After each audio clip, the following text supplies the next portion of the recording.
would you allow your wife to be put in that position? I would never put my wife in that position, not for social media, not for money, not for anything. The person has really plateaued and sort of reached their peak. I think a lot of influencers in the US are actually on a journey of self-discovery. Let's just say this. Candace Owens' husband filing for divorce didn't come out of the nowhere. It lines up too perfectly with what she's already been posting these past few days, especially the part where she claimed the French government, Israeli operatives, and US agencies greenlit her assassination. And the craziest part, she's naming names, dropping receipts, and basically saying she's got enough evidence to take down entire governments if anything happens to her. And trust me, y'all haven't even heard the wildest part yet, because before this divorce hit the blogs, Candace said she was contacted by a high-ranking French government insider, warning her that Emmanuel and Brigitte Macron had already paid for a hit squad to take her out, allegedly through the GIGN, French's elite counter-terrorism unit. She claims this source provided her identity, gave her documents, and told her that one Israeli operative is part of the assassination team. And Candace even added that Charlie Kirk's assassination supposedly trained with the French Legion 13th Brigade, tying it to a much bigger operation involving multiple countries. And right when everybody thought she was exaggerating, a whistleblower email leaked that took this story to a place nobody was ready for.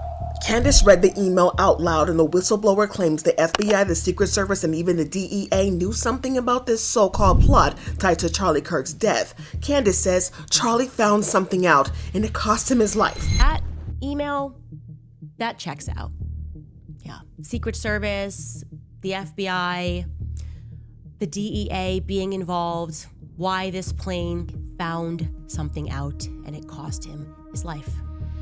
That's the truth. Now, before we get any deeper into this, here's where the divorce comes in, because George Farmer's timing is a little too suspicious. Instead of standing beside his wife during one of the most chaotic weeks of her career, he's allegedly backing away, filing paperwork and letting conservative media quietly confirm the separation behind the scenes. And if you've watched how the relationship started, the rushed engagement, the weird emotional power dynamics, none of it is shocking. Remember that clip where Candace said that Charlie Kirk told her not to marry George because donors felt it was bad for her brand to not marry a black guy from the projects?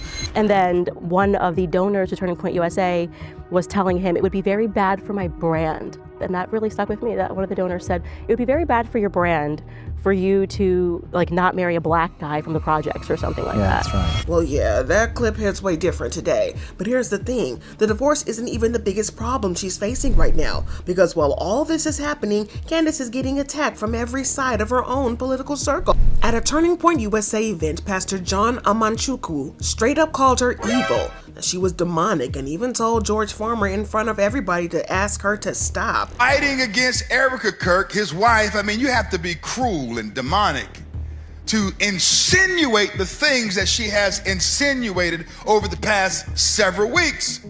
She's evil. At some point, her husband is going to have to walk into that podcast room and start unplugging cords. By now, I would have already done it if it was my wife. People in the room said the event had zero message about Christ, just anger pointed at Candace. And the more they tried to drag her, the more stuff just fell off. Even fans wrote stuff like, "Pray for Candace Owens, the French and Israeli government want her dead," and you won't hear a word about it from the mainstream media. And get this, it sounded insane on paper until you see what else has been leaking. Because right after Candace exposed the Macron allegations, Project Veritas dropped messages allegedly showing Mary Barr Daly, the daughter of General William Barr, discussing a plan to blackmail Candace and destroy her reputation before she gets to us. One line from those leaked texts said, "We need to blackmail her fast." Another said, "Destroy her reputation before she gets to us." Daly's team denies the texts are real, but none of the people named in the messages have taken legal action against Project Veritas. So that's suspicious in itself. And right when the internet was still processing that, Candace doubled down on another firestorm, saying, "Anything happens to me, blame the Zionists, 1,000%. Anything happens to me, blame the Zionists. 1,000% blame the Zionists." So when you zoom out, you've got a whistleblower email naming US agents, claimed the French government approved an assassination, alleged Israeli involvement, DOJ connections with leaked threats, a pastor calling her demonic, and now her husband bailing? This isn't just drama, it feels like pressure coming every which direction at once. And honestly, the part that got me is how Candace suddenly brought up Kanye into it. She says Ye gave her a full package of messages charges and threats to expose if anything ever happens to him. I think it's important to share that information, as Kanye sent me all of the messages of people who were threatening him. I have them all. To information share with Max Blumenthal, with people, people all over the place. When someone like Kanye, a man who thinks the whole industry is trying to bury him, decides you should hold on to evidence for protection, it tells you something about the circles Candace has been moving in. But before we get into how all this ties together, Candace also reignited with Brigitte Macron scandal, all the exact same time this lawsuit dropped. And when the French First Lady sued her, Candace responded with, "You were born a man and you will die a man. I will see you in court." You were born a man and you will die a man.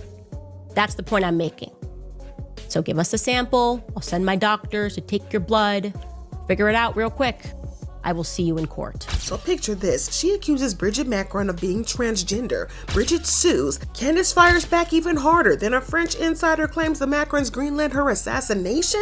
Then her husband files for divorce. Then a pastor calls her demonic. Then a DOJ-connected leak appears trying to take her down. Then she says Israel wants her dead. Then she brings up Charlie Kirk's execution. This is not normal political drama. This feels coordinated. And we haven't even touched on the part that the whistleblower email where Candace suggests that Charlie Kirk wasn't killed randomly. That's the detail she refuses to let go of. If you've listened closely, she's hinting that the same people she claims are targeting her are the same ones who allegedly silenced Charlie. And the reason is one question nobody's saying out loud. Did Candace's marriage break down because of George realizing what she's involved in, or because he knew more than he ever said? Before we dive deep in that, let me break down why the timing of this divorce is so important and why Candace might actually be telling the truth.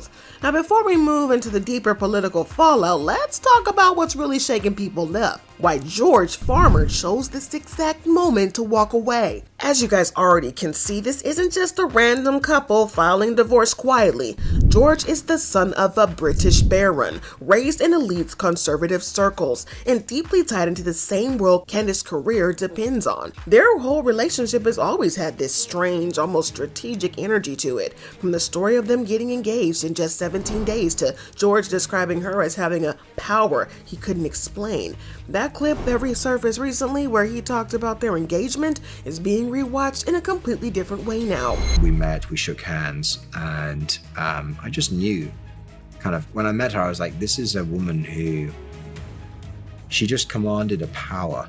Nothing romantic was said, you know, between that day and the day that we got engaged, nothing romantic was said at all. You know, there was no overtures. He said that they never went on any dates, never shared anything romantic. It was like he viewed her as a mission more than a wife, and fans are now calling it recruitment energy. And honestly, the way that he talks makes it sound more like a political merger than a relationship. And when a marriage starts out like that, it rarely survives this level of political chaos. So when reports leaked that George filed for divorce, people started connecting the dots. If he really believed that Candace was in danger, or if he believed that she was spiraling, wouldn't he be the first one to protect her? Instead, he's packing it up, turning cold, and letting the conservative movement distance itself. That tells me this issue isn't the allegations, it could be exposure. Because ever since Candace started naming entire governments and intelligence agencies, conservative donors have been panicking.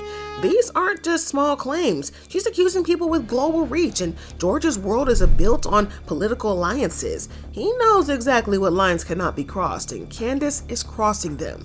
Now, the divorce papers don't mention safety, infidelity, or financial disputes, but insiders around DC circles, the same circles Candace used to rely on, have been whispering that George's team was uncomfortable with her direction for months. Think about that, months. Long before the assassination claims, long before leaked text messages, long before she challenged governments publicly. This break wasn't sudden, it was brewing. And the craziest part, people close to them have been saying, hinting, that Candace stopped listening to her husband a long time ago. She's been operating independently, making decisions without consulting him and shielding him from certain information for his protection. So when he filed for divorce right when she's under attack from multiple fronts, it's hard not to wonder if he's trying to save his reputation before things get darker. But before I get into that, there's something else playing out that's even more alarming, because while their marriage collapses, the conservative movement that lifted Candace up is starting to treat her like she's a radioactive, and the signs started showing way before anyone noticed. As you guys know, Candace built her entire career inside conservative spaces. She was the firepower, the bold one, the one who said things others were scared to say. But over the last few years, something changed. She wasn't getting invited to the same events. Key figures stopped reposting her. Influential donors stopped naming her in their lineups. And recently, people began pointing out that Candace and Charlie Kirk had been keeping each other at a distance. Not publicly fighting, but definitely not aligned. Even when Charlie Kirk passed, some conservatives noticed how carefully Candace spoke about him, almost like she was holding back details. Then that whistleblower email surfaced, and suddenly her distance made sense. But the tension didn't stop with that. When Pastor John called her evil at the Turning Point USA event, the room didn't push back. No one defended her, not even leadership. The silence was unsettling, like they were waiting for someone else to say it first. And right when that clip went viral, a new wave of creators started framing her as unpredictable, dangerous, crossing lines that hurt the movement.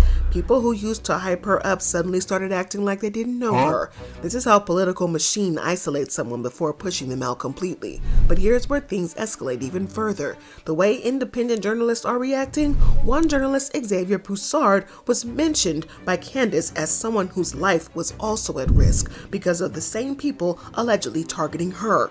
After that post, Xavier's name started disappearing from trending lists. Videos mentioning him got throttled, and it's like the platforms themselves didn't want that connection circulating too wildly. And when you see political institutions, religious leaders, donors, and media all pulling away at the exact same moment, that's not a coincidence.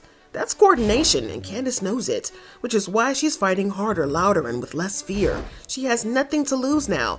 But let's shift into something even more intense, because while the conservative world freezes her out, Candace has been doubling down on her most controversial stances, and that's where the real danger starts. See, before all the assassination posts, before the divorce rumors, Candace made a statement that created a massive divide, even inside her own audience. At one of her recent broadcasts, she said, "Judaism is faith, Israel is a state, and what Netanyahu has done since October 7th is a Holocaust." You know, Judaism is a faith, Israel is a state, and it is not above critique, and that what Bibi Netanyahu has done to the Palestinians since October 7th is a Holocaust. This was the quote that changed everything. As you know, Israel is the one topic conservative influencers treat like landmines. You say the wrong thing, they turn on you instantly. And within hours of that clip hitting social media, big creators started calling her anti-Israel, reckless, misinformed, and even dangerous. Some claim she was promoting narratives that weaken national security. And those words do not get tossed around casually. These are labels used to justify political exile. And judging by how fast the backlash spread, she was already on thin ice. Then she posted the claim blaming Zionists if anything ever happened to her, and that's when the temperature shifted for real, because she criticized Israel. People do that every day, but she's tied with the criticism to a threat against her life. Politically, that was the point of no return. Now, from that moment on, she wasn't just an influencer, she became a liability. Someone who could expose too much, ask the wrong questions, and connect dots that certain people want left alone. And once she made that accusation public, every alliance she had started cracking. But we still haven't even touched the part that truly pushes this into the dangerous zone, the way that Candace connected all these events to Charlie Kirk's death. Now, before we move into the final escalation, there's a detail most people skipped when the story first broke. Candace wasn't just talking about danger. She was connecting multiple deaths, multiple agencies, and multiple nations, all to one chain of events, starting with Charlie Kirk. As you know, Charlie wasn't just Candace's colleague, he was practically family to her, let her tell it. She used to call him her little brother, so when she read the whistleblower email on camera, there was heaviness in her voice that didn't sound performative. And that's when everything else fits together. You have the French insider telling her that Macron's formalized a hit. You have claims that Charlie's killer trained with the French military brigade. You have Candace saying U.S. agencies knew something days before the incident. You have journalists being warned to stay quiet. You have Candace becoming the next target. If you line it all up, the timing is too tight to ignore. And here's the part that no one caught. The night before Candace posted her assassination warning, she liked a post from a conservative commentator hinting that Charlie was involved in something he shouldn't have uncovered. People are now wondering if Candace has more info that she hasn't said publicly yet, especially since she claims she has verifiable documents she's saving in case anybody tries anything. And when she says things like that, the atmosphere shifts around her. It gets colder, her allies got quieter, and the smear campaigns are intensified. But here's where the story takes another twist, something subtle that shows how deep this really might go. So before this whole saga, Candace was predictable. You knew her tone, her pacing, her talking points. Whether you agreed with it or not, she was consistent. But lately, her messaging has changed. She's speaking slower, choosing her words more carefully, and referencing people who reached out privately in almost every live stream. She keeps hinting that there's a bigger picture, but refuses to explain it. This isn't usual political commentary. This is someone who feels watched. In one of her recent X posts, she wrote, "I don't know who in the American government can be trusted." That's not something a conservative commenter says lightly, especially one who spent years defending American institutions. And if you connect the statement to the Project Veritas leaks, it looks even more concerning, because after those alleged texts showed political figures talking about destroying her reputation, Candace suddenly started separating faith conservatives from state conservatives. She's drawing a line, and the people on the wrong side of it know she has a massive audience. This explains the sudden wave of pastors, influencers, and commentators publicly rebuking her.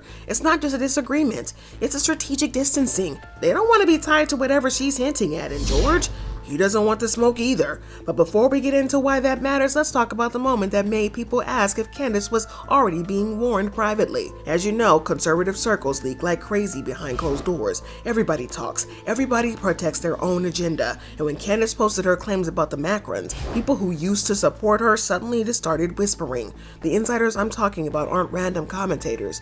These are people tied to donors, think tanks, and political advisors, the types that know how to read signals. Three things keep coming up. She's been told to stop. Multiple sources allegedly said that Candace was quietly approached and told to tone it down, even before she made her assassination post. 2. George couldn't control the situation. Some insiders allegedly said that the tension in their marriage wasn't emotional, it was strategic. George allegedly didn't want to be associated with claims that involve state leaders and intelligence agencies. 3. Candace is holding back more information. A few sources allegedly claim that she didn't drop everything she was told. There's more, and the fact that she's keeping it in reserve suggests she's genuinely scared. Now combine that with the backlash from religious leaders calling her demonic, government affiliates denying leaks, and the online bots attacking her posts, and it paints a picture of someone being boxed into a corner. But here's where the whole story takes the final sharp turn, because the divorce isn't the scandal, the timing is.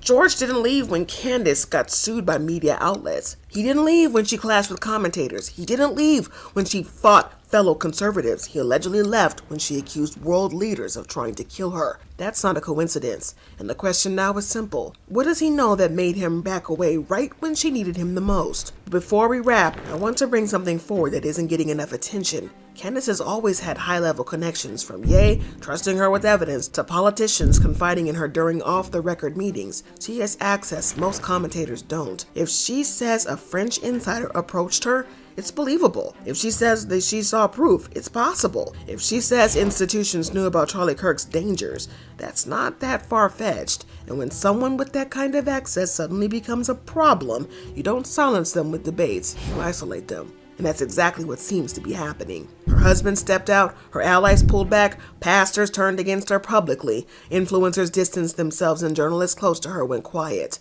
When pressure mounts from every angle like that, it means her claims are hitting nerves somewhere. And at this point, I'm not looking at Candace like someone making noise. I'm looking at her like someone who stumbled in information she wasn't supposed to see. And if that's the case, George leaving might not be about loyalty. It might be about self-preservation. All right, y'all, this story is unfolding in real time, and Candace is fighting political fires, dealing with the public divorce, and claiming that she's being targeted by a world of leaders and agencies, all while standing alone against a system that used to protect her. And even if half of what she posted is true, the situation is way more serious than anyone wants to admit. But I want to hear from you all. Do you think that Candace is telling the truth, or is she in over her head? Is George protecting himself or betraying her when she needed him the most?